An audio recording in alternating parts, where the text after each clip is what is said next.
produksi siaran program. Bagaimana kalau yang siaran program itu nggak bisa, ya kan? Jadi mau nggak mau kita harus datang, ya. Kemana kita harus memproduksi, ya kan? Nah, tapi bagaimana caranya kita bisa meminimalisir program-program itu? Biasanya ada. Nah, kalau TV ini banyak yang namanya siaran rerun. Pernah tahu nggak rerun? Apa itu? Ditayangin ulang ya, Bu ya? Iya, yang ulang. tahu Bu, tahu. Kalian perhatikan, banyak sekali ketika di masa pandemi itu banyak siaran yang diulang-ulang. Kalian perhatikan nggak? Iya, Bu. Saya juga sadar. Itu adalah juga salah satu kebijakan yang diberlakukan di perusahaan, karena perusahaan juga mengikuti aturan yang diberlakukan oleh pemerintah. Ya, satu. Ya, jadi mau nggak mau perusahaan jasa di bidang media ini, ya mau nggak mau harus meriran. Ya, dia akan mencari program-program yang dianggap tidak basi. Ya, itu akan dicari. Program yang dianggap nggak basi apa biasanya? Contohnya feature dokumenter itu nggak basi. Ya, dia tidak mudah basi. Itu feature dokumenter. Tapi kalau berita gimana? Itu mudah basi. Jadi tidak akan pernah ditampilkan lagi. Ya. Kedua yang akan ditayangkan apalagi? Yang akan ditayangkan adalah sinetron. Ya. Film-film jadul, ya kan, misalnya contohnya Dono Kasino Indro, film kemerdekaan, apa aja ada kan, film-film Susana itu, yang karena situasi kita yang tidak bersahabat gitu loh ya, jadi punya kebijakan itu, jadi perusahaan itu kita tuh punya yang namanya archive, ya, kita punya archive program-program yang sudah lama yang nggak pernah ditayangkan, kita tayangkan kembali. Itu salah satu solusi ketika kita menghadapi di zaman pandemi ya, pandemi. Tapi bagaimana ketika kita ini menghadapi berita nih? Kalau berita kan harus setiap hari ya. Berita kan nggak boleh yang basi, ya kan? Kita kan harus update terus. Bagaimana caranya? Caranya yaitu siapa yang sakit nggak boleh keluar, dan bagi yang sehat dipaksa mau nggak mau harus masuk, ya, harus wajib masuk, ya, meskipun dia sudah terbata-bata, karena ini kewajiban. Apalagi kita apalagi kita sudah janji bahwa kita harus memenuhi resiko, apalagi kita sebagai jurnalis mau nggak mau kita tayangan. Karena jurnalis itu pekerjaan sama kayak polisi, ya nggak? Dia juga sama kayak dokter, karena dia punya dia sama kayak dokter, sama kayak TNI, ya kan? Mau nggak mau dia harus datang memproduksi berita, khususnya berita ya. Tapi kalau hiburan tuh apa aja kan? Ya kan, program hiburan, film, musik, ya kan? Apalagi talk show, terus feature dokumenter, shop news itu bisa di rerun atau bisa ditayangkan ulang. Tapi kalau berita-berita yang terkini itu nggak bakal bisa diulang. Jadi mudah basi. Jadi mau nggak mau kita harus update. Dan itu gantian siapa yang misalnya, dan itu liburnya juga diatur. Misalnya 2 kali masuk, 4 kali libur. Ya. 2 kali masuk, 4 kali libur, itu sama di rolling. Jadi setiap tim yang ada 2 kali masuk, 4 kali libur. Enak ya? Cuma 2 hari kerjanya. Di zaman COVID. Makanya kasihan perusahaannya. Babak belur ya. Itu. Jadi ada aturan. Jadi kita mau nggak mau, kita harus terima, ya kan? Ya, dan kita seneng. Kapan sih COVID lagi? Jadi gitu, ya kan? Nah, bagaimana dengan perubahan digital sekarang? Ya kan? Ternyata dengan kehadiran teknologi komunikasi digital ini sangat mempengaruhi dunia pertelevisian dimanapun berada, termasuk adalah di MNC. Ya.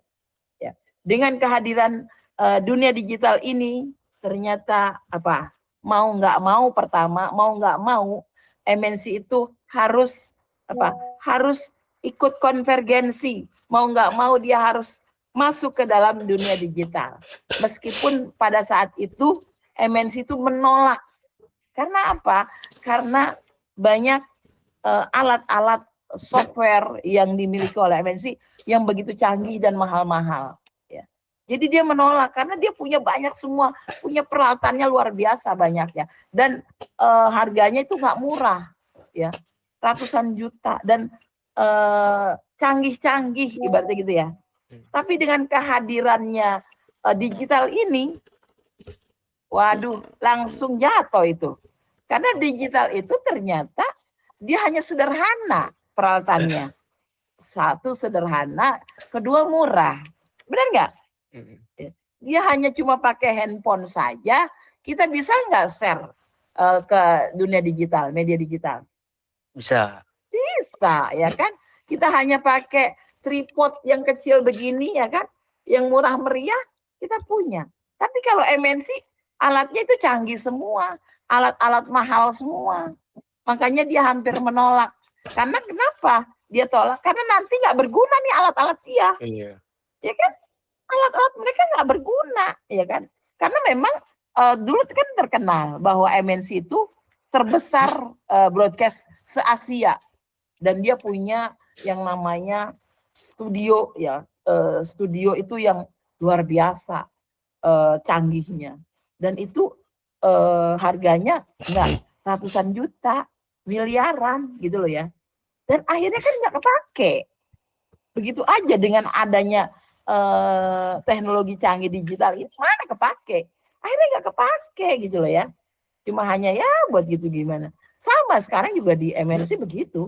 Banyak kamera-kamera mahal tuh nggak dipakai gitu loh ya. Karena kita sudah digital ya kan. Dipakainya pun ya udah seadanya gitu. Itu. Jadi kedua, dengan dampaknya ini otomatis banyak nggak pengurangan? Banyak.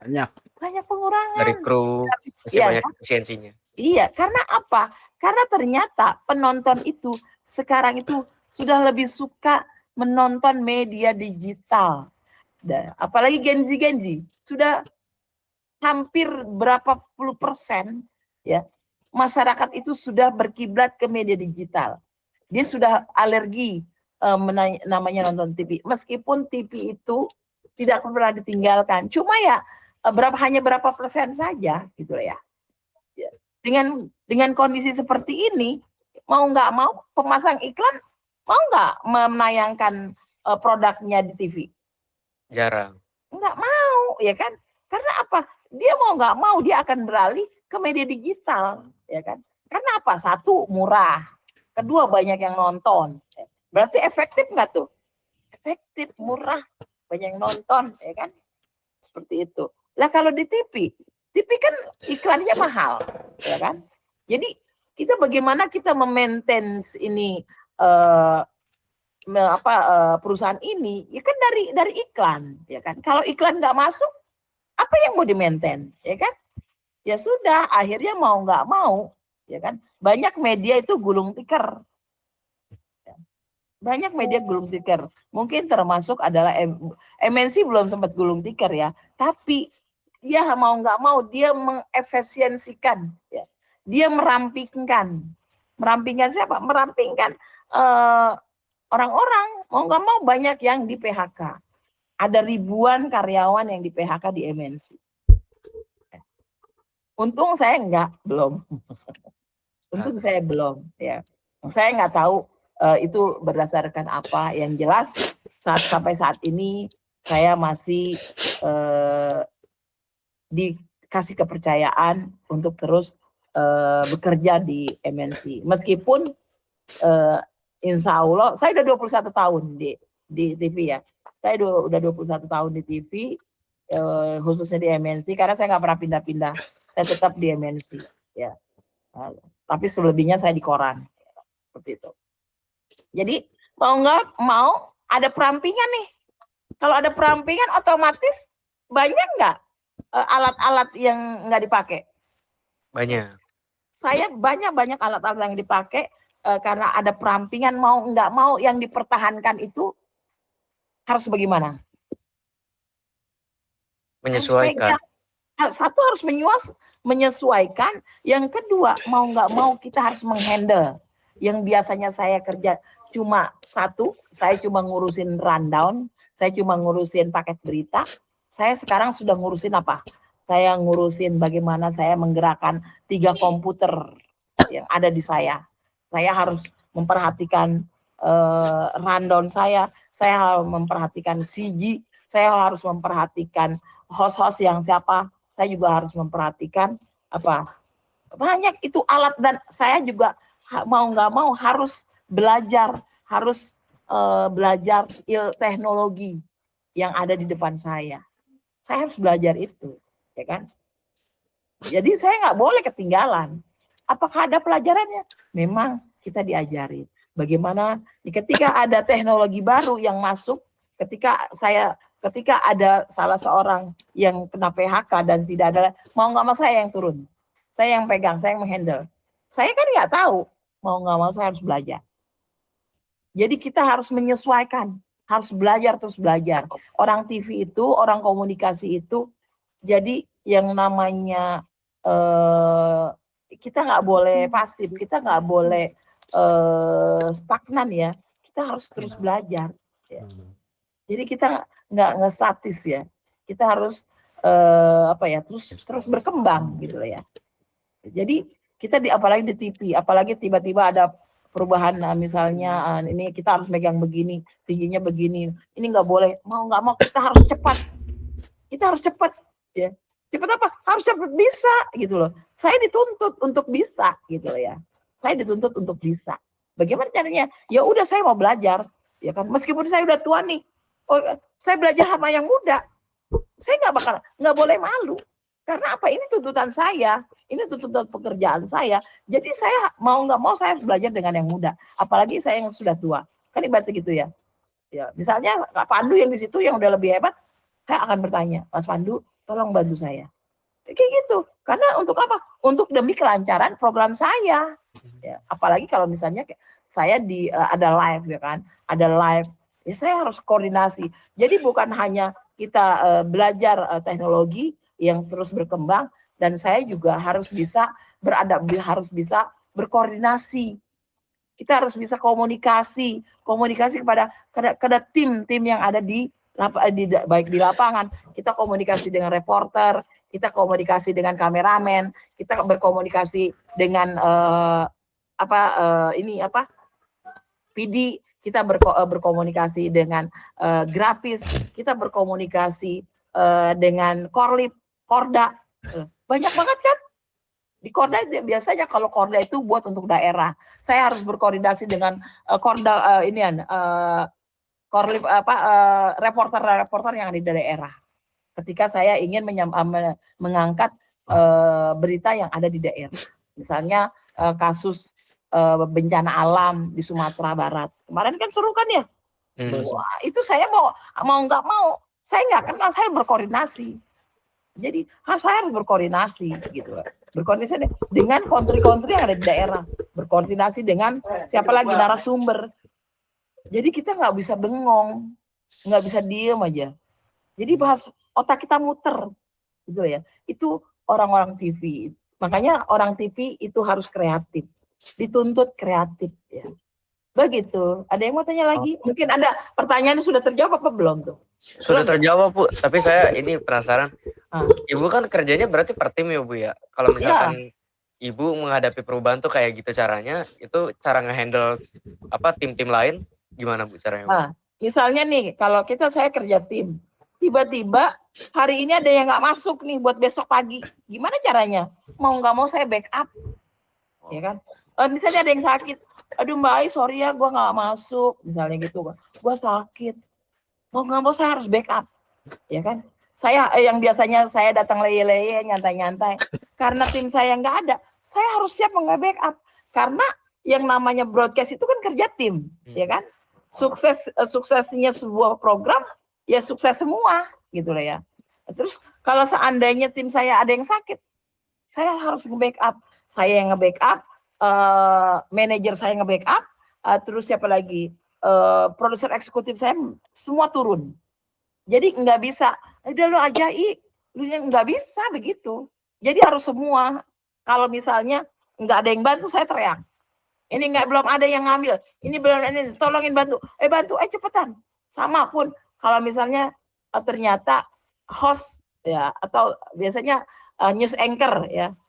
Ternyata kesiangan kan karena saya tayang 7.30 pasti tidur molor ya kan, kesiangan. Bagaimana caranya? Nah, kita harus siap. Ya sudah kalau gitu satu aja dulu presenter yang naik. Kan gitu ya. Jadi harus cepat kita mengambil keputusan. Jangan nggak bisa lambat. TV itu nggak boleh lambat. Kenapa? Karena kita ini di bawah tekanan waktu, ya. Satu tak waktu. Karena kita nggak boleh terlambat. Masa ntar aja deh sayangnya, nggak bisa begitu. Jadi kalau kita tayang tiap hari jam 7.30, mau nggak mau, ya udah harus harus memutuskan. Entah saya memutuskan, oke, udah satu orang aja yang tayang, yang misalnya yang jadi presenter. Nah, biasanya kan Sindo Today itu 2 presenter. Nah, kadang-kadang presenter itu suka lupa, kata dia. Lupa, aku ketiduran, aku kesiangan, suka aku terlambat. Ada yang kayak gitu. Ya udah, mau kita harus ambil keputusan cepat. Tolong, udah satu aja dulu. Kan ada biasanya PD bilang, ini Mbak Ai, apakah masih kita bisa running karena ini udah memasuki jam 7.30, jalan. Kita nggak boleh terlambat, meskipun si presenternya terlambat. Nah, bagaimana nanti masuknya? Nanti kita usahakan biar supaya nanti presenter itu ada bridgingnya, kan gitu ya. Jadi kita ada pakai bridging satu itu. Kalau misalnya tim saya ada yang sakit tiba-tiba mencret, banyak yang begitu. Apalagi sekarang dengan apa ya, dengan kondisi kita sekarang ini yang begitu memprihatinkan, otomatis ya mau nggak mau kita harus ini ya, jaga kesehatan ya. Jadi kita juga wanti-wanti jaga kesehatan ya.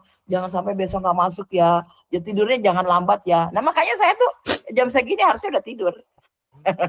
Gitu ya. Karena saya jam 4 itu saya sudah bangun. Saya sudah dijemput di mobil MNC itu di depan rumah saya. Gitu ya. Jadi saya udah ngantuk. Jadi ya mau nggak mau kita harus punya rasa tanggung jawab. Ya, kalau saya sih karena saya 21 tahun dan saya ditempa dengan sedemikian rupa, mau nggak mau saya harus tanggung jawab. Begitu. Jadi masing-masing semua tim tanggung jawab. Harus dituntut fleksibel berarti ya, Bu. Hah? Dituntut buat fleksibel. Iya, harus fleksibel kayak gitulah ya. Jangan saling menyuruh, jangan saling ini, nggak bisa begitu. Itu sih. Itu gimana Bu biar apa ya satu tim semuanya bisa fleksibel, karena biasanya kan dalam satu tim kayak ada aja orang yang kayak nggak mau kalau misalkan disuruh megang job desk yang bukan job desk dia kayak gitu. Ya. Nah, jadi gini, kita harus harus sadar bahwa kita ini bekerja di TV ya. Kita bekerja tim ya kan. Kita harus sadarkan diri bahwa dulu lu masuk ke sini gimana? Oh iya. Oh ternyata banyak yang begitu yang nggak mau bantu banyak ya. Tapi harus disadarkan. Sekarang kalau nggak mau kerja siapa lagi? Nggak ada lagi. Oh iya. Ya, jadi satu kalau kita menyadarkan dia, jadi ketika besok misalnya dia butuh misalnya saya hari ini mau nge-backup dia, nextnya besok jangan sampai kamu nggak mau nge-backup saya. Jadi kita akhirnya saling backup. Mbak Ai besok aku nggak masuk ya, nanti tolong backup. Oke, aku backup. Dan, tapi besok kalau aku nggak masuk, bantu aku ya. Iya. Jadi kita saling koordinasi gitu ya. Saling apa ya? Saling pengertian sih. Nah, satu itu. Yang kedua, pemimpin juga manajer ya. Ibaratnya manajer saya itu akhirnya memahami gitu loh ya.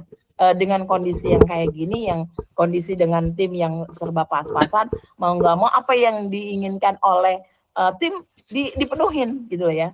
Misalnya, Mas, aku liburnya hari ini aja ya. Ini oke, nanti kita atur. Jadi bagaimana cara mengaturnya biar supaya ketika dia mau libur dikasih. Karena apa? Biar supaya dia juga mau nanti ketika ada kerjaan dia mau ya. Oke, aku backup gitu loh ya. Karena adanya biasanya dendam gitu ya. Namanya manusia kan kadang-kadang sifatnya unik ya, karakternya beda-beda ya. Jadi oh gue nggak ada dikasih libur sekali, besok gue kagak mau, besok gue nggak masuk. Ada yang kayak gitu ya kan. Nah makanya si manajer ini mau nggak mau dia itu akan penuhi ya kan. Mas gue besok ini liburnya hari ini, iya. Tapi nanti kesini begini ya, iya. Jadi kita saling memahami. Jadi misalnya ada teman yang misalnya lagi pengen jalan-jalan, mau sama keluarganya, mau nggak mau kita bantu. Nah, terus gantian. Nah, gue besok ini ya oke. Jadi gantian. Itulah yang membuat akhirnya kita tetap kompak gitu. Karena saling pengertian itu, saling apa ya? Kita pertama sih tanggung jawab, ya kan? Ya pertama kita tanggung jawab itu karena dengan tanggung jawab ini ya, insya Allah mudah-mudahan kita saling memiliki ya, merasa memiliki bahwa program ini adalah milik kita gitu. Begitu Baik saya. Ibu, sudah sangat menjawab lebih dari cukup Ibu. Terima kasih. Selanjutnya mungkin dari saya Ibu. Iya Muhammad Iqbal. Iya. Apalagi Iqbal. Kebetulan saya dapat tugasnya ini tentang pemimpin Bu, kepemimpinan. Jadi saya ingin bertanya, Ibu sebagai seorang produser, jadi Bapak atau Ibu, Bapak ya atau Ibu kan, sorry maaf gugup. Ibu kan ibarat nahkoda yang nentuin arah nih. Gimana sih caranya biar timnya semangat gitu, bikin ide-ide program TV yang baru dan pastinya fresh. Biasanya kan ada tim yang malas-malasan gitu, gimana Bu coba? Malas masuk. Biasanya kalau saya itu bagaimana caranya memotivasi mereka ya. Bagaimana saya memotivasi mereka? Saya terlebih dulu. Saya yang memberi contoh dulu, ya kan? Ya. Memberi contohnya apa? Saya itu jarang yang namanya libur. Artinya ketika saya off ya saya off. Tapi ketika saya kerja ya saya kerja. Saya kerja. Jadi saya tunjukkan, saya memberikan contoh yang terbaik buat mereka. Itu. Yang kedua, saya itu nggak malu-malu untuk membantu mereka. Artinya dalam arti kata, lu buat apa? Baik, bantuin aku dong, ini, ayo saya bantuin. Lu butuh apa? Ayo cepetan. Ini, bantuin ini. Saya bantuin. Jadi saya tuh harus membantu mereka, gitu loh ya. Jadi jangan sampai mentang-mentang tanggung jawab dia, ya udah saya cuek aja sebagai pimpinan, cuek bodo amat. Nggak bisa begitu. Jadi saya akan bantu dalam pekerjaan. Kedua, misalnya ketika dia sakit, ya kan? Kita aware, kamu sakit apa? Otomatis kita tanya dong. Ya enggak? Kamu sakit apa? Biasanya pendekatan itu sakit ini. Ayo biasanya kalau misalnya ini, ayo dong saweran sama teman-teman. Kita peduli buat mereka. Ya gitu ya. Daya baterai lemah. Oh yalah. Ya. Baterai saya lemot. Bentar. Oke, Bu.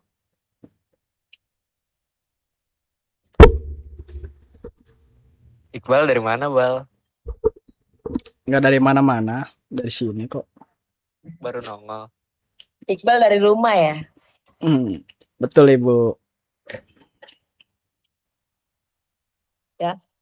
Satu itu, yang pendekatannya adalah ya, satu itu kalau buat pendekatan saya sih, saya memberi contoh yang baik ke mereka. Yang kedua, saya nggak pelit untuk membantu mereka. Artinya, baik aku ini nih yang harusnya misal dia pegang CG, ya kan? Harusnya CG dia, ternyata dia nggak bisa, saya bantu. Ya, itu kedua. Misalnya kalau sebagai pimpinan Mbak Ai gimana, tolong bantu dong. Aku misal gajiku nggak naik-naik nih gini. Aku coba membantu, aku menjembatani kepada manajerku. Ini gimana kasihan, tolong dong bantu gini. Semampuku. Atau misalnya, baik aku ada aja, tim itu ada aja. Aku kayaknya nggak bisa datang deh baik. Soalnya aku nggak kuat, duitku habis buat beli bensin motor. Udah nih nanti aku kasih. Jadi begitu. Jadi saling support. Misal kalau ada rezeki, kadang-kadang kita tuh ada rezeki, kita makan bareng-bareng sama-sama. Jadi itu kita menanamkan apa ya, kebersamaan. Atau aku masak nih di rumah. Masak apa? Kita makan. Saya masak di rumah, saya bawa ke kantor. Ayo kita makan. Jadi itu yang menjaga kita agar tetap solid. Agar dia juga bukannya ini ya, enggak, tapi tetap kita menjaga agar supaya dia itu bukan nggak enakan sih. Ntar kalau saya males nggak enak, baik kan baik. Biasanya gitu. Jadi kan nanti ada rasa ya, ada rasa bagaimana Jangan sampai kita mengecewakan mereka kayak gitu aja. Jadi ada kebersamaan itu. Satu, jujur juga, jangan lupa jujur. Misalnya kalau emang sakit, bener sakit, ya udah saya bantu. Mbak Ai nanti bantu backup ya, iya aku backup. Mbak Ai nanti program ini tolong dipegang ya, iya. Jadi gitu, kita memberi contohnya yang terbaik seperti itu. Nah misalnya kalau saya di lapangan, saya kan juga produser juga di feature dokumenter, yaitu biasanya apa nih yang saya butuhkan. Saya tuh harus sudah, misalnya saya punya tim, kameramen saya 2, host saya 1, ya kan, driver saya 1, ya kan. Itu saya sudah siapkan mungkin makanannya, obat-obatannya. Kalau saya kan biasanya ke daerah kan, kita roadshow, misalnya ke Semarang, Jogja, ya kan, sama ke Solo. Itu tiga kota tuh, saya suka pernah roadshow. Itu saya sudah siapkan itu. Dari keuangannya, saya sudah siapkan. Ya kan, biar supaya dia juga nggak males. Kan gitu. Bagaimana? Mbak Ai mana sih, kok mana nih uang makannya kok nggak ada nih? Udah saya tinggalnya. Saya cepet berkoordinasi dengan bagian-bagian keuangan. Jangan sampai mereka malas hanya gara-gara uang. Kayak gitu, ada ya, seperti itu. Itu menjaga agar supaya mereka nggak malas. Itu sih. Iya benar. Oke, terima kasih Ibu. Berarti sebagai pemimpin itu harus banget saling support ya Bu ya. Saling mendukung, saling support. Ya, saling support. Selanjutnya saya ingin bertanya nih. Kebetulan Ibu kan suka bikin program nih. Nah, program itu pasti kan ada resiko ratingnya ya Bu ya. Nah, sebagai pengambil keputusan nih, betul. Pemimpin yang cara Ibu ini lebih pilih pakai format lama, yaitu cara aman, atau misalnya ngambil format baru, yaitu sebuah inovasi Bu. Jadi, kebetulan sekarang tuh kita rating kita lagi turun ya. Jadi kalau misalnya kalau rating turun, kalau rating naik, itu kita pasti langsung di-share oleh bos-bos kita. Nih, Sindo TV, program saya sendiri itu sempat ada 21 rating 21 ya kan. Wah, saya senang ya kan. Senang banget nih. Gitu. Terus tiba-tiba sekarang tuh lagi jatuh. Entah kenapa ya. Pokoknya jatuh banget gitu.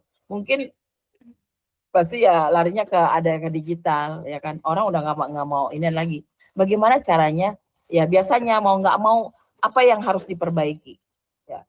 Biasanya yang harus kita lihat, kita harus melihat dulu nih dari LC Nelson. Dilihat ke head to head kita. Biasanya kan head to head kita berita 1 ya kan. Terus apalagi macam-macam tuh head to head kita. Terus kita lihat nih, rating dia tinggi, apa yang dia tinggi. Jadi kita menganalisa dulu tuh. Kita harus menganalisa dulu. Kalau misalnya rating kita tinggi, dari mana tuh? Oh ternyata kita banyak penonton kita lebih suka misalnya human interest. Oh ternyata penonton kita lebih suka yang live atau lebih suka yang talk show. Itu harus bagaimana cara merubah itu? Ya harus mau nggak mau harus dirubah, gitulah ya. Harus mau nggak mau harus perubahan. Pokoknya kita yang kemarin misalnya di segmen 1 kita lebih dominan ke kriminal, ke peristiwa. Sekarang kita mainkan yang misalnya ke hukum yang sekarang lagi booming tuh. Siapa tuh lagi booming? Perkara kasus korupsi. Itu kita naikkan dulu nomor 1. Oh ternyata nggak naik gitu. Karena di situ kita lihat rating kita dari LC Nelson. Jadi kita melihat dari LC Nelson. Apalagi, oh kita maunya apa nih? Oh ternyata banyak orang yang suka itu perang apa? Perang geopolitik, perang Timur Tengah, konflik antara Amerika, Iran dan Israel. Oh ternyata di nomor itu.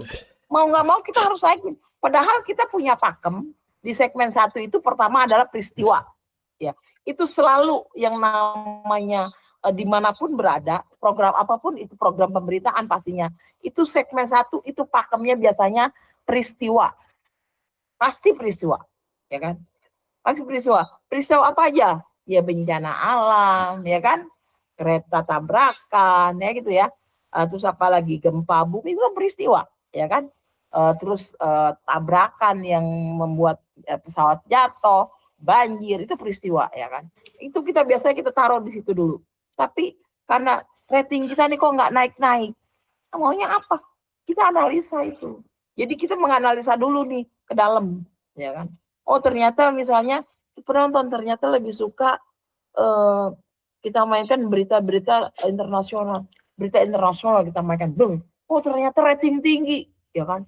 Ditambah lagi kita di sini nanti harus ada talk show, hasil talk show.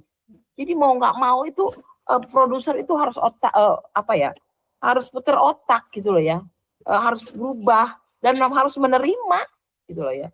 Segmen 1 kita nggak mainkan ini yang baik, kita harus ini. Oke. Jadi kita tuh ketika kita bekerja itu manajer itu semua itu masuk di dalam redaksi. Ini komen ini, jangan lupa ini. Jadi kita mau ikut terus berubah. Gitu. Tadi gimana sih maunya ini nggak bisa begitu. Kalau manajer bilang begini ini karena berdasarkan hasil penelitian kita begini, ya udah kita ngikut gitu loh ya. Tapi tetap kita ada ini juga, kita sounding juga. Bagaimana bos kalau ini begini? Oh ya, ya sudah. Tapi tetap kita pertahankan. Atau ternyata kita harus BN, breaking news, ya kan? Karena kejaksaan akan menggelar preskon, ya kan? Terkait dengan kasus korupsi di penemuan emas yang 74 kilo itu. Ya kita tungguin, kita siapkan tuh, ya kan? Jadi harus ada berubah. Mau nggak mau harus berubah gitu loh ya. Nah, bagaimana dengan feature? Kalau feature, ini yang berita ya, Nah, bagaimana dengan feature? Kalau feature kan weekly, kita ngelihat dia biasanya ratingnya tuh stabil. Ratingnya stabil. Atau kita misalnya, ratingnya turun, apa dulu yang kita mainkan? Oh, kita jalan-jalan dulu deh, ke pantai dulu, objek wisata dulu kita mainkan. Atau ratingnya ya ini turun, tapi memang harus kita punya alur yang namanya picture dokumenter itu ada alurnya kan, ya kan, apa dulu ya kan, seperti itu, dan biasanya rating stabil gitu ya. Iya, Bu. Bagaimana dengan infotainment? Nah, saya kan sempat di infotainment juga. Benar. Saya sempat di infotainment, saya di dalam ya, saya sebagai produser infotainment di ini ya. Saya dulu di apa itu, di Global TV ada infotainment, saya lupa namanya ya apa ya. Pokoknya saya di situ ya. Itu beda lagi ya. Infotainment itu memiliki rating yang cukup tinggi karena dia biasanya target audiensnya adalah ibu-ibu, ya kan. Jadi ibu-ibu senang dengan infotainment ya. Dan ratingnya tinggi, biasanya kelihatan tuh. Biasanya kenapa tiba-tiba rating rendah? Ternyata misalnya kita ngangkat Inul, ternyata banyak ibu-ibu yang udah nggak suka sama Inul, nggak usah dimainkan ya.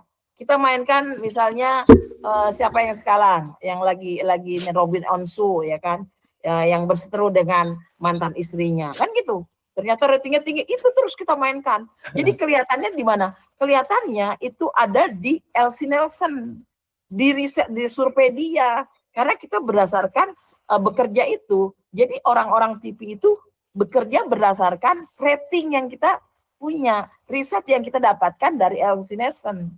Begitu, Say. Oke. Kadang kan kalau misalnya ada program baru nih, ada kru aja yang susah buat diajak berubah gitu, Bu. Itu gimana cara ngadepinnya, Bu? Ya, biasanya kita personal ya. Iya, personal. Kita personal. Jadi nggak langsung, dan kita apalagi orang TV itu kan dia kreatif dan dia nggak mau dikekang. Karena kalau kita mengekang anak-anak TV, orang-orang tim kreatif, itu nanti otaknya beku. Oh iya. Ya? Oh, iya, otaknya mengkerut. Kalau otaknya udah mengkerut, bisa nggak berpikir? Nggak bisa. Nggak bisa. Dia tidak akan pernah dia tidak akan pernah bisa segila-gilanya tuh punya daya kreatifnya, nggak bisa. Jadi orang-orang kreatif itu nggak bisa nggak harus bebas. Dia mau gimana, mau gaya apa. Yang penting ketika dia punya idenya langsung jreng, ya kan. Jadi bagaimana kita menghadapi orang-orang yang malas? Paling hubungan pendekatan secara emosional, ya kan. Kita ketuk hatinya, ya kan. No, teman-teman udah kerja, masa lu masih kayak gini-gini aja. Sekarang susah lo cari kerjaan. Ya begitu ya kan. Jadi sekarang susah cari kerjaan. Kalau lo dipecat kan gue sedih, kan gitu. Kalau lo rajin kan lo punya daya jual tuh tinggi. Jadi secara hubungan personal biasanya. Jadi nggak langsung, kita nggak bisa keras. Jadi orang-orang TV itu nggak boleh dikerasin, ya. Karena dia akan semakin brutal, kan gitu, ya kan? Semakin males, emang lu doang, gue juga bisa tempat lain. Kan karena banyak orang-orang TV itu side jobnya banyak, ya kan? Iya dulu tuh side jobnya banyak. Apalagi kameramen, dia bisa jadi kameramen di Trans 7, itu bisa. Apalagi PD, dia bisa set job di TV One, bisa kayak gitu. Jadi banyak sekali gitu ya. Jadi kita biasanya yang males itu hubungan personal ya, hubungan emosional. Satu itu, yang kedua kita sebagai pimpinan nggak boleh orang arogan, nggak boleh maksa marah, nggak boleh. Karena banyak. Jadi gini, banyak sekali pimpinan itu langsung bangsat anjing, kalau kebun binatang keluar semua tuh, ya kan? Kamu kalau kamu liatin kami misal di ruangan ini redaksi, kalau kita lagi siaran live langsung itu dilihat gambar jelek, Aiman masih marah-marah tuh. Kebun binatang keluar semua, kamu langsung kaget-kaget ya kan? Ternyata Aiman begini orangnya. Iya. Itu ya. Ini ada. Kita begitu, tapi biasanya dia marah-marahnya sesaat, di saat kita lagi live, ya kan. Tapi setelah itu udah batas lagi. Begitu. Jadi emang ya masing-masing karakter beda-beda sih ya. Jadi ya harus pendekatannya ya secara, kalau saya biasanya secara personal. Kita duduk bareng. Emang ada apa sih lu begini? Kok lu begini kan gitu, ya kan? Jadi kayak gitu. Jadi nggak bisa kita marah begitu, say. Ada lagi? Oke, kurang lebih dari saya sudah cukup, Bu. Terima kasih. Mungkin dari yang lain. Ada Andito? Ya, ada saya, Bu. Kalau saya kan tadi disebutkan ada teknologi digital, Bu. Iya, teknologi digital nih. Saya sekarang mau berubah lagi nih. Yes. Waduh. Nah, itu bagaimana cara biar tetap berinovasi tetapi sesuai kode etik jurnalistik, Bu. Nah, kalau misalnya memang sudah sesuai kode etik jurnalistik, itu bagaimana Ibu mengevaluasi keberhasilan dan biar bisa melihat arah inovasi 5 tahun ke depan begitu, Bu? Ya, yang jelas kita nih MNC ya. Sekarang itu masih lagi terus berkembang, termasuk di program saya, ya kan? Program saya ini bakal kita lebih ke fokus digital. Meskipun saat ini kita sudah fokus ke digital ya, tetapi kita sekarang ini udah harus lebih fokus. Artinya lebih bagaimana program-program saya itu terus konvergensi mengikuti arah kemajuan teknologi yang sekarang sedang berkembang. Jadi nggak mau saya sebagai karyawan, mau nggak mau saya harus belajar, mau nggak mau saya harus menerima, ya kan. Nah, sesuai dengan yang namanya kita bekerja, apalagi jurnalistik itu kita pasti bekerja di karena segini, produser itu punya tanggung jawab moral ya, punya tanggung jawab moral kepada siapa ya Pak? Yang jelas kepada masyarakat. Jadi kita bekerja itu kita harus berpikir dulu, oh iya, saya ini bekerja, saya juga punya tanggung jawab moral kepada masyarakat. Bagaimana caranya agar supaya program-program saya ini bisa memberikan dampak yang positif, bisa memberikan informasi yang sehat, bisa mendidik, ya kan, sesuai dengan tujuan dari media. Apa sih tujuan dari media? Pertama adalah dia memberikan informasi, ya kan? Dia mengedukasi, ya kan? Mengedukasi, mendidik ya, berarti ya. Dia apa? Satu lagi, menghibur. Ya. Dan satu lagi kemarin kata siapa itu? Kata itu Badan Komunikasi Pemerintah. Apa satu lagi? Memframing. Waduh. Propaganda. Masih ingat nggak memframing? Ya berarti ada di situ ada misi-misi propaganda, benar nggak? Benar. Betul. Kalian jangan harus percaya bahwa stasiun TV itu tidak pure ya, tidak pure hanya mendidik, menghibur, ya kan, dan memberikan informasi, tapi ada di dalamnya adalah propaganda. Apalagi MNC TV punya siapa? Haritanu Punya Sudibyo. Punya Haritanu Sudibyo, yang punya apa dia? Jadi Perindo punya kalau nggak salah, Bu. partai ya. Iya, Ya partai, Bu. otomatis nggak mungkin, ya kan? Kalau kita tuh, kalau nggak mungkin dia itu nggak mengaduk-ngaduk meja redaksi, ya kan? Otomatis ada kebijakan-kebijakan dia yang masuk ke meja redaksi, kan gitu.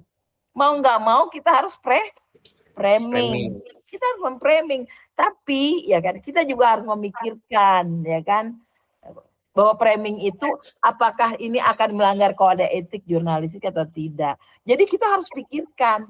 Kalau saya sebagai produser, saya akan pikirkan itu, dampak efek dari pemberitaan yang kita sampaikan ke publik, apalagi ke media digital yang cepet banget itu merembetnya, benar nggak?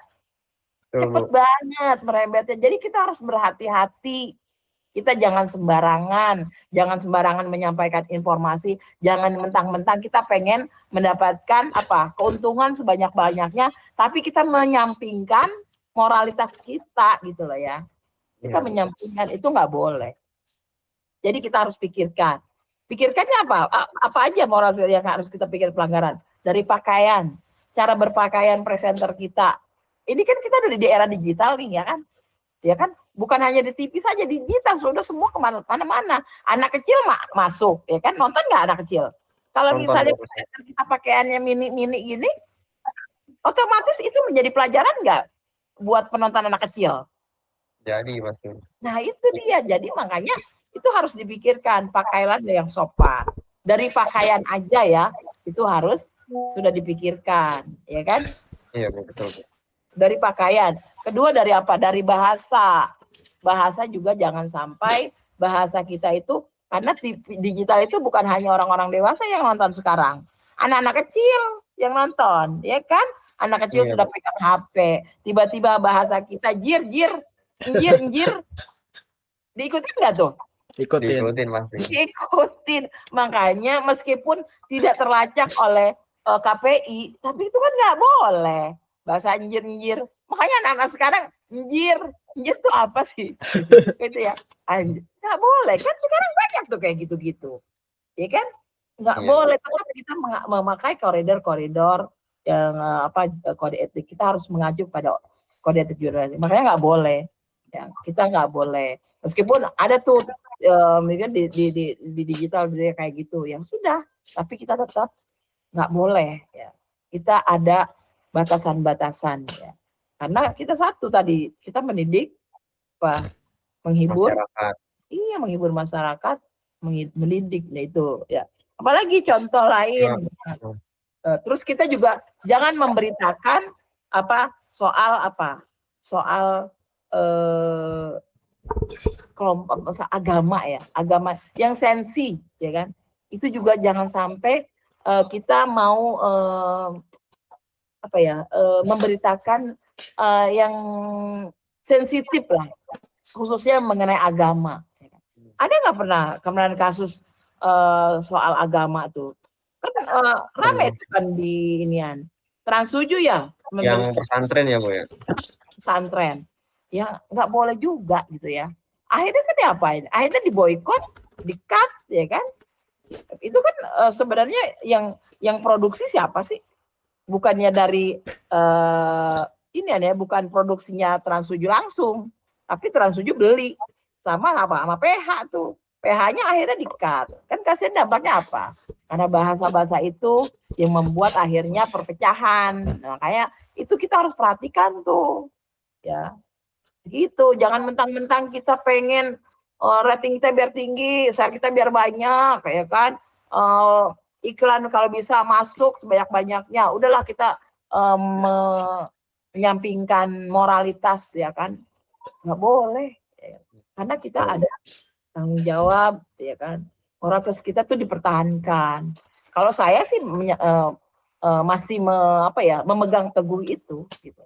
Kalau saya ya, meskipun katakan tidak ada seandainya tidak ada yang namanya kode etik jurnalistik, tapi saya harus itu karena tanggung jawab saya, karena saya itu nggak hanya di dunia.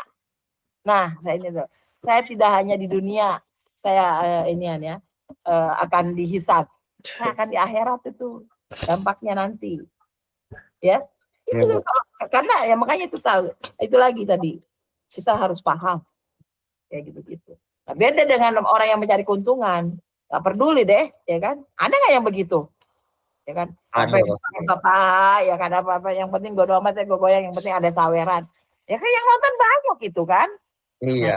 makanya sekali lagi penonton harus memilih, ya kan? Penonton itu harus orang tua itu harus mendampingi, ya, mendampingi siapa? Mendampingi anak-anaknya ketika di saat sedang nonton. Karena digital ini benar-benar bebas, ya kan?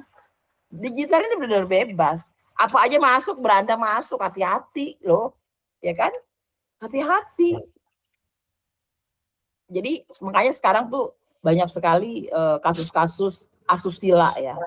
Bahkan kemarin saya tuh nayangin kasus ada anak gadis diperkosa 27 orang. Itu pasti akibat apa? Dampak akibat nonton-nonton media digital ini gitu loh ya. Jadi berdampaknya kan ke situ nanti akhirnya. Begitu. Adanya misalnya undang-undang IT ya kan, undang-undang apa? Adanya ITE. hoax ya kan? Itu Iya, ada Bu. kasus makanya harus hati-hati gitu ya. Kita jangan sampai kita terjerat dengan undang-undang ITE gitu ya. Iya. Nah, karena nanti dampaknya apa ya? Pasti kena pasal nanti kita ambil. Begitu Anin gitu. Iya. Nah, kalau Ibu sebagai produser itu, apakah Ibu pernah mengasih inovasi dalam tim Ibu, dan inovasi apa, Bu, yang emang berhasil, Bu, dalam Ibu terapkan, Bu? Saya sih jadi gini, waktu saya kan ada pergantian, jadi setiap ada pergantian pemimpin di dalam sebuah organisasi ini ya. Ada pergantian pemimpin. Nah, jadi pimpinan dengan adanya pergantian pemimpin ini biasanya ada program-program lama yang mereka nggak mau pertahankan di-cut karena dia melihat pemimpinnya ini. Jadi karena dia ada pemimpinnya nggak saya ini orang lama. Jadi semua program harus di-cut-cutin gitu ya. Ada yang begitu. Saya maju saat itu. Saya nggak mau program saya yang dulu program saya namanya Goyang Lidah ya. Itu adanya di Global TV ya. Itu namanya Goyang Lidah ada. Dan ternyata ada perseteruan direktur baru dengan direktur lama ya kan. Direktur lama ini itu salah satunya dia memproduksi Goyang Lidah dan kami adalah seorang yang ada di situ. Nah, karena masuklah direktur baru, jadi mau nggak mau yang program Goyang Lidah itu di-cut, mau di-cut. Saya menolak. Saya akan menolak. Saya bilang, saya langsung menolak sama direkturnya. Jadi kita berhadapan-hadapan, kebetulan kita meeting bareng. Saya bilang nggak bisa, saya bilang gitu. Kalau bisa jangan di-cut. Ini yang namanya picture dokumenter mengenai Goyang Lidah. Kenapa? Karena ini adalah salah satu program yang ratingnya juga cukup bagus. Yang kedua, ini adalah salah satu referensi buat masyarakat, ya kan? Referensi buat masyarakat. Kalau Goyang Lidah biasanya apa tuh? Makan ya lebih banyak ya. Kuliner kan sekarang program kuliner kan banyak banget ya. Ya, Kalau banyak, Bu. Goyang Lidah, masyarakat itu suka makan loh, saya bilang gitu. Nah, dan dia itu bagaimana caranya kalau dia mencari referensi selain mungkin di buku, mungkin di koran, otomatis dia akan mencari referensi itu di TV, saya bilang gitu. Kenapa harus di-cut? Kalau memang nggak suka sama orang pimpinannya, jangan di-cut programnya dong. Oke, kalau gitu, oke saya tidak cut, tapi harus diganti. Oke, saya akan ganti. Saya ganti namanya. Saya yang ganti itu namanya jadi Kulit Vacation. Kalau gitu silakan kamu bikin proposalnya. Jadi saya bikin proposalnya, saya ganti namanya, pokoknya saya semuanya saya tulis. Akhirnya itu disetujuin sama direktur langsung. Jadi itu ya salah satu mungkin yang saya lakukan di MNC saat itu. Jadi ketegasan berarti ya Bu ya. Jadi meskipun dia direktur, saya nggak mau kalah gitu loh ya. Karena ini program yang sudah bagus tiba-tiba mau di-cut. Apa alasannya? Begitu ya kan? Apa alasannya? Karena benci sama seseorang, ya kan? Terus program saya yang kayak gini, oke, kalau memang nggak mau di-cut, saya nggak mau. Saya butuh yang lain. Saya butuh, udah saya ganti, saya bikin konsep, saya bikin proposal, saya minta ini disetujuin dan langsung kemana? Saya langsung ke daerah-daerah. Disetujuin langsung. Ketika saya misalnya minta dana untuk saya misalnya berangkat kemana, langsung di ACC. Bayangin coba. Saking situ, karena itu direktur baru ya. Kamu tahu nggak orangnya? Namanya Arya Sinurlingga. Arya Sinurlingga itu orang dari PSI. Orang partai berarti ya Bu. Anak buahnya si menteri apa tuh olahraga sekarang? Menteri Erick Thohir. Erick Thohir. Coba kalau cek siapa itu Arya Sinurlingga. Itu saya langsung orang terus kata host itu deket sama Arya Sinurlingga bilang, wah Ai ini ininya orangnya saya dianggap ini ya ya punya nyali juga gitu lah ya. Bukan nggak tahu dia ini apa yang saya omongin dia pasti saya di ini ya diturutin ya, apa saya minta pasti diturutin karena dia tahu saya benar-benar gitu, nggak bisa karena ini referensi ini. Jadi kita harus ketika kita mempertahankan, kita tunjukkan bukti-buktinya bahwa rating ini tinggi, ya kan, dicek benar tinggi bagus. Terus yang kedua, ini adalah salah satu referensi penonton untuk mencari makan. Apalagi sekarang orang kan doyan makan, saya bilang. Bapak doyan makan nggak? Suka makan nggak? Suka dirasain nggak? Ya ini referensi kami, mereka. Kayak gitu. Ada coba dicek Arya Sinurlingga. Itu salah satu direktur saya yang sempat saya protes. Dan akhirnya saya proposal saya langsung diiyakan, langsung diokekan. Yang kedua adalah proposal saya tuh lebih tahu. Saat itu kan digital belum begitu belum begitu booming, jadi nggak kesimpan di digital. Sayang banget ya. Tahu lebih tahu itu dia tayangnya di setiap bulan Ramadan di Global TV saat itu. Jadi dua proposal saya itu disetujuin. Begitu saya. Ada lagi? Berarti kalau begitu bagaimana caranya Ibu mengimplementasikan dan membangun budaya kerja untuk tim Bu dan kayak mendorong kreativitasnya Bu? Yang jelas dengan konsep ini saya request, saya butuh tim saya kameramen 2 ya kan. Satu dia mengendalikan drone, yang kedua mengendalikan drone sama kamera underwater ya kan. Saya butuh itu. Yang kedua adalah kameramen yang biasa, kameramen yang memang manggul-manggul untuk yang biasa di outdoor ya kan. Tapi saya juga butuh drone dan sekaligus dia underwater. Jadi ada 2 itu. Ya kan? Kenapa saya butuh underwater?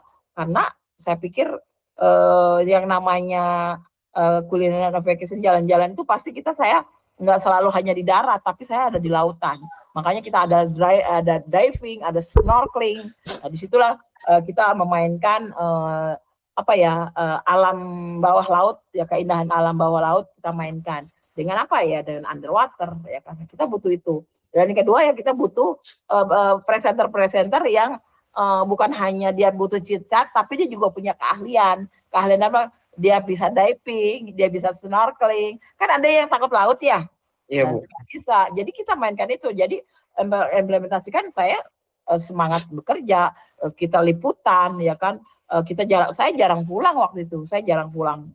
Jadi kalau saya pulang pun manajer pasti nanya, kapan jalan lagi? Pasti saya akan ditanya kayak gitu. Jadi saya terus jalan. Saya kerjasama juga. Saya kerjasama dengan apa? Saya kerjasama dengan Ban Aciles ya. Saya kerjasama dengan siapa? Dan itu saya untuk bagaimana saya meringankan beban produksi dari kantor. Saya kerjasama dengan pemerintahan. Dan itu pun saya yang mengedilkan ya. Jadi saya sebagai produser juga nggak cuma ya udah merancang, membuat rundown, menulis naskah, membuat perencanaan, enggak. Tapi bagaimana saya bekerja sama dengan perusahaan, bukan dengan salah satu perusahaan ya, Aciles, agar supaya program saya itu disupport sama mereka gitu. Terus bagaimana saya misalnya liputan ke apa itu, ke daerah Maluku misalnya, tanpa mengeluarkan apa ya, ada dana gitu dari mereka. Bagaimana caranya? Kita ada kerjasama. Jadi saya itu yang ngedil-dilin gitu loh ya. Itu sih dan teman-teman saya, tim-tim saya ternyata senang karena selain kita meringankan beban perusahaan kita, tim saya juga artinya dapat tambahan dari situ, dan itu mereka senang kayak gitu. Mbak Ai, kemana lagi kita jalan ya, kata ya, lumayan ya kan. Kalau dapat dari misalnya dari bupati 10 juta, saya cuma kasih nih, saya yang atur semuanya ya kan, lumayan tuh tambahan dari luar itu dari pekerjaan kami gitu. Iya. Begitu sih saya. Ada lagi? Kalau dari saya udah sih Bu, mungkin dari teman saya Rafandra. Dari Muhammad Rafandra. Namanya Muhammad? Yes, betul Bu. Ya. Gimana Muhammad Rafandra? Kan kita dari tadi ngomongin tentang lingkungan kerja, terus tentang dunia kerja ya Bu. Nah, antara ini PR beda nih, PR. Iya betul Bu, PR Bu. Antara atasan atau ke bawahan, atau sama hubungan horizontal ke karyawan, ke sesama karyawan. Sama karyawan. Nah, pasti kan dari hubungan-hubungan itu nggak bisa lepas atau bahkan nggak jauh-jauh sama namanya konflik ini Bu. Nah, saya mau bertanya tentang seputar konflik. Nah, menurut Ibu, bagaimana Ibu itu memandang konflik itu yang terjadi di lingkungan kerja saat aktivitas produksi televisi Bu? Yang jelas tadi juga saya udah cerita ya, konflik antara karyawan yang malas, itu konflik juga nggak sih? Maksudnya, ya kan, teman-teman yang malas bagaimana caranya ya kan? Kalau tadi saya bilang, kalau teman-teman yang malas kan memang yang namanya sebuah organisasi pasti ada persoalan ya kan. Tapi persoalan itu kita jangan jadikan jadikan kendala untuk kita bekerja ya kan. Kita nggak boleh. Jadi mentang-mentang kita nggak suka sama dia gitu kan ya, karena dia males, kita juga males juga. Jangan juga gitu ya. Apalagi di TV. Kalau kita males-males, terus sudah siapa program ini yang mengendalikan? Ya kan gitu. Jadi harus mau nggak mau kita harus berbesar hati gitu. Ada yang berbesar hati. Lah kalau misalnya ada teman-teman saya yang malas, saya memberi contoh gitu ya. Apalagi saya udah termasuk orang yang senior di situ kan, ya kan. Saya memberi contoh kepada teman-teman saya, bawahan-bawahan saya yang junior yang masih Gen Z. Nanti kan lu nggak malu, ya kan? Gue udah tua ini. Nanti teman-teman saya, lu nggak malu sama Mbak Ai? Mbak Ai itu udah senior. Lu yang muda-muda ngapain? Kan gitu nanti akhirnya. Akhir mau nggak mau dia tergerak untuk mau terus mau bekerja gitu loh ya. Kalau misalnya ada konflik, ada misalnya konfliknya, misalnya ketika dikasih minta libur nggak dikasih libur. Nah ada yang pokoknya besok gua nggak masuk. Kan ada gitu kan konflik juga itu. Dan dia dendam nggak masuk, akhirnya kan memberatkan saya dong, ya kan? Harusnya saya juga nggak masuk misalnya. Harusnya saya libur, harus mau nggak mau saya libur masuk, ya kan? Karena apa? Karena dia merasa keinginannya tidak didukung, ya kan? Kayak gitu. Jadi itu konflik juga buat saya. Jadi mau nggak mau kita sebagai ini kita bukan menuruti ya, tapi paling tidak kita menyadarkan, oh ya udah, oke, kalau gitu nanti kita ini meeting dulu. Ya. Misalnya lo mau libur kapan, ya kan? Biar supaya terpenuhi keinginan mereka, kita tanya dulu, lo mau libur kapan? Mbak Ai, gue mau libur ini karena gue besok mau ini. Oke. Hari ini ada nggak yang masuk? Hari ini yang backup. Oh ada yang backup ini. Ya sudah, silakan. Jadi solusinya begitu tuh. Jadi kita komunikasi, solusinya kita ada komunikasi. Kita memberikan solusi. Udah, kalau kamu besok hari ini silakan. Kamu nggak masuk. Mungkin Mbak Ai, anak saya kan besok masuk sekolah pertama. saya harus dampingin dia. Terus gimana dong ini. Ya udah, kita cek dulu siapa besok aja yang masuk. Ada 3 orang masih bisa ya. Dari 3 orang ini kita beri pengertian. Besok si A ini nggak masuk karena anaknya mau masuk sekolah. Kalau bisa kita saling mendukung ya. Kalau bisa datangnya pagi-pagian ya. Yang biasanya kita datang misalnya jam 8, itu bisa datang jam 6 gitu loh ya. Jadi ada solusi kayak gitu. Jadi konflik ini kita bisa minimalisir, ya kan? Jangan konflik, jangan terlalu berlarut gitu loh ya. Nggak bisa. Karena ini kita kerja tim. Kalau kita kerja tim berlarut-larut, ini nanti akhirnya terhambat gitu loh ya. Jadi terhambat, dan itu kita harus sadarin itu. Dan kami itu menyadari itu, ya kan? Misalnya ada, gue nggak suka sama dia, gue nggak suka kerja tim sama dia. Tolong dong, oke, di switch tuh, ya kan? Ini pagi nih, oh dia berantem ya. Kadang-kadang suka dibenturin, biar supaya ngomong, ya kan? Karena kan mau nggak mau kalau tim, kalau dibenturin suka ngomong nggak? Mau nggak mau terpaksa harus ngomong dong. Iya. Tim kita suka benturin, dia benturin. Ih, sebel gue digituin sama dia. Ada yang kayak gitu, tapi mau nggak mau masuk. Ini. Terus akhirnya kadang-kadang ngapain sih pada berantem? Kita dikerja tim. Jadi gitu. Nggak usah lah. Emang kita mau ngejar apa? Yang penting kan program kita bagus. Ya. Itu. Yang penting program kita bagus. Kalau kami memang punya ini masalah, ya udahlah selesaikan secara baik-baik. Udah jangan bawa ke hati. Gitu. Jadi ada obrolan, ada komunikasi. Jadi ya udah minta maaf deh katanya gitu. Ya udah besok besok jangan ulangin lagi ya, enggak gitu. Tapi kalau saya ini harus ini ya boleh ya, iya. Jadi diiyahin, ya kan? Jadi saling yang backup. Akhirnya mau nggak mau kita harus mengerti lah, harus kita mengertikan. Ya. Yang kedua konflik, misalnya gaji naik, ya kan? Gimana tuh? Kan ada ya konflik gaji naik ke atasan tuh. Bos bisanya nyuruh doang, ya kan? Lu nggak perhatian sama gue. Konflik juga nggak tuh? Konflik. Ya. Iya, jadi kalau saya kan sebagai produser ya udah, saya bilang nanti gue coba jembatanin deh, ya kan? Jadi baik, gaji gue dong tolong iniin, bilangin tuh, masa gue langsung gini-gini aja, ya udah ntar gue omongin. Tapi lu kerja yang bener, pokoknya lu tunjukkan aja kerja kamu yang baik. Udah gitu aja, saya cuma itu. Jadi kita menjembatani, ya tiba-tiba kalau nggak ada solusinya, ya bagaimana? Ya, ya paling kayak saya misalnya sama Aiman, saya kan bos dulu saya Aiman, Mas, saya udah segini, masa saya bilang gini, saya akan ngomong ya, Bismillah ya, saya belum ini nih. Jadi kita ngomong, kita komunikasi, kan kita arah komunikasi, jangan diem aja ya kan, jangan. Jadi solusinya adalah di komunikasi gitu ya. Ada di obrolan gitu. Oke.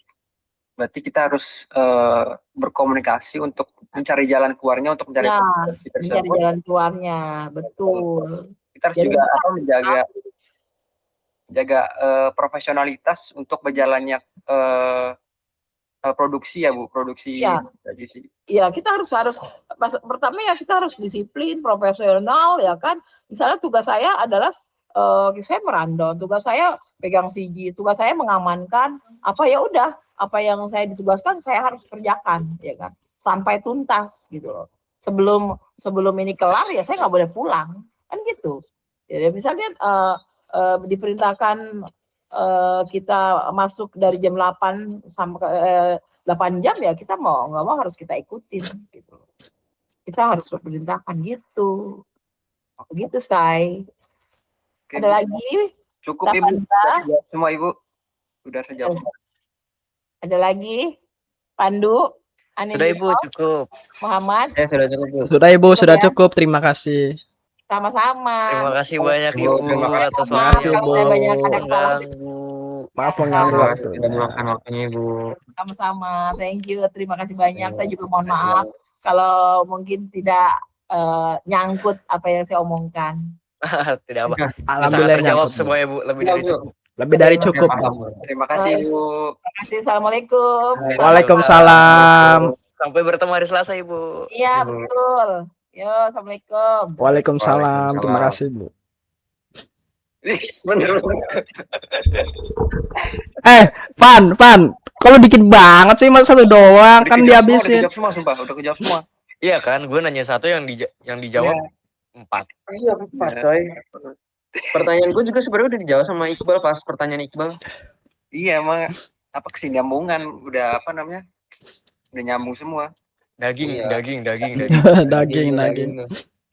Udah Bapak atau ibu siapa tuh? AI banget itu. 1 jam. AI bapak atau ibu? Bapak atau ibu? AI itu AI. Bapak atau ibu ya. Gugup anjir itu gugup, sumpah gugup banget gua. Iya, Bapak. Bener-bener emang. BTW, Bapak atau ibu ya. BTW videonya 1 jam 5 menit. Gak apa. Upload. Tapi katanya nggak cukup storage loh, Bang.